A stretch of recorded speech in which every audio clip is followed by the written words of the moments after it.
ব্রিটেনের কার্ডিফের জনপ্রিয় ক্রীড়া সংগঠন কার্ডিফ ভিক্টোরিয়ান্স স্পোর্টিং ক্লাবের জার্সি উন্মোচন ও ক্রেস্ট বিতরণী অনুষ্ঠান গতকাল বিপুল উৎসাহ উদ্দীপনায় সেলিব্রিটি ভেন্যুতে গতকাল দুপুর ১ ঘটিকায় কেক কেটে ও মজাদার খাবার পরিবেশনের মাধ্যমে সফলভাবে সম্পূর্ণ হয়েছে।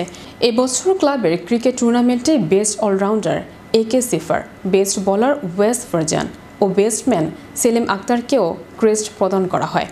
ক্লাবের founder secretary captain Saiful Islam Shipu এবং ক্লাবের ম্যানেজার জুবাইর ইকবাল এর যৌথ পরিচালনায় অনুষ্ঠিত প্রোগ্রামে প্রধান অতিথির বক্তব্য রাখেন কাউন্সিলর আলী আহমেদ।